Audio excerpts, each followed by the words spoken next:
Why in the world is an 18-year-old buying an assault weapon? You know, a 21-year-old, I'd welcome it. But really and truly, we know all of the stuff that's going on social media all across the land. We know of the profanity. We know of absolutely all the different stuff, you know, all the porn, all the bad stuff that's out there that is getting in the minds of our children. We know all these violent video games that are out there getting in the minds of our children. Why don't we do something about it? That was the Republican governor of West Virginia, Jim Justice, yesterday declining the request of a Catholic bishop in his state to call a special legislative session on gun control after last week's mass shooting in Uvalde, Texas. Just another Republican elected official driving the gun conversation away from guns and towards pretty much anything else.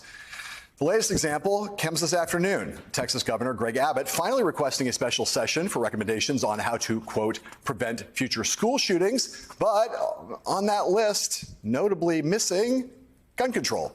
Joining us now, Texas Democratic State Senator Roland Gutierrez, whose district includes Uvalde, and the author and historian, and my dear friend Kurt Anderson. His most recent book is the New York Times bestseller, Evil Geniuses, The Unmaking of America. He's now the host of a podcast series, also excellent, called Nixon at War, How Vietnam Led to Watergate.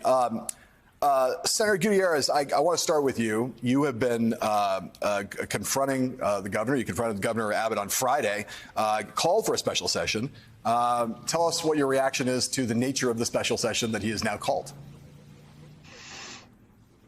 Well, let's be very clear, and I apologize for correcting you. He is not calling for a special session. I have the letter here.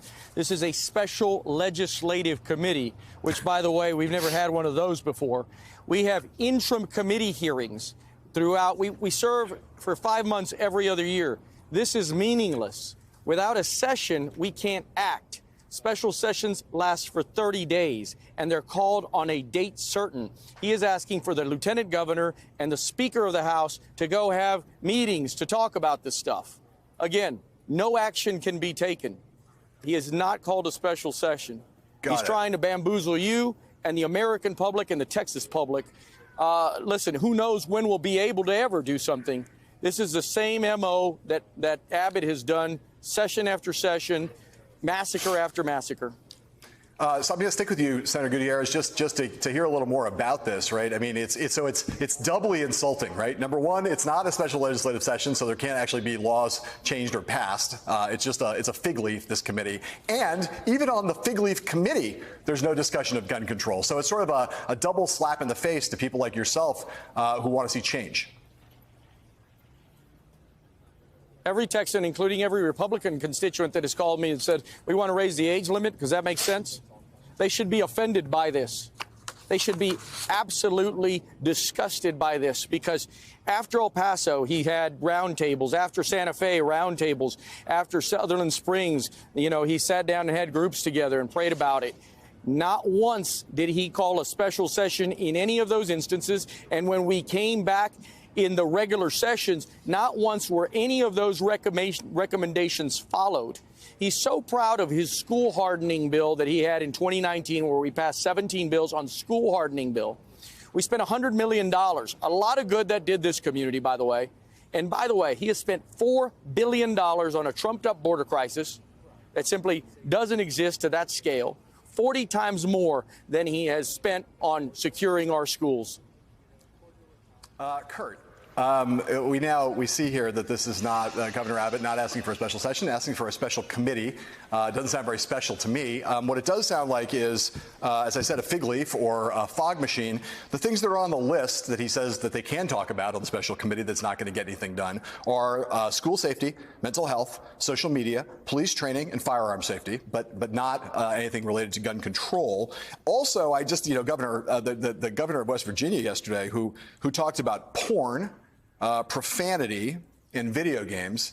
As far as I know, porn, profanity, and video games are present in every country in the entire world, civilized and uncivilized. I don't want to make the obvious point that none of those places have have mass shootings like we have here, rates of gun violence like we have here.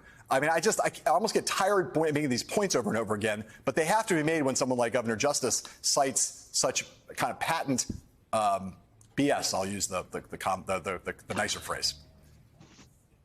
Absolutely, and you know, it is tiresome to have to repeat those things, but it's important because we see the propaganda that's used on the other side is all about repetition. Propaganda, indeed, is all about repetition. It is amazing to me that here, the most recent poll that I saw about various potential gun reform legislation and who supports them, between 75 and 85% of Republicans want to prohibit people under 21 from buying any gun. They want to prohibit people declared dangerous by a mental health provider from buying guns. They want universal background checks. 75 to 85% of Republicans. And yet this party is not just out of step with America, they are out of step with 75 to 85% of their voters. It's mad. I think, yes, that's one way of describing it for sure. And look what's happened down in Texas. I mean, Senator Gutierrez, you know, it's been the case that, as you point out, Governor Abbott talks and doesn't do anything. In fact, he does something. Often what he does is he loosens gun regulations rather than tightening them. You know, you gave a closing argument against the open carry bill in the last legislative session, and you warned against the dire consequences of that. Can you foresee a world in which, when the memories, the amnesiac memories of many voters have faded around Uvalde, hard to believe they would, but they probably will, that Governor Abbott comes back and not only does not try to adopt gun safety measures or to tighten gun control restrictions, but actually tries to again weaken gun laws? Is that something you could imagine on the horizon in your state? I've been in a Republican-controlled legislature for the last 16 years, I guess, 14 years I've been in office. At the end of the day, if it's the last thing I do, if it's the only thing I do going forward, I'm going to yell and scream until we change gun laws in Texas. Republican voters agree with me. Republican voters want change on the age limit.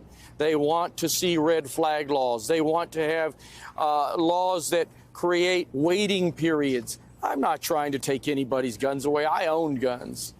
I just want some reasonableness. You can't imagine what it's been like talking to these families. You know, every night I go to bed crying. The pain that these families have experienced is a million times more profound. I don't want any of my colleagues to have to go what I've been having to do. I don't want any family in Texas to ever have to undergo this. This is shameful that this man has had 7 massacres under his belt. He calls himself a Christian. He's the antithesis of being a Christian. What's happening here is godless.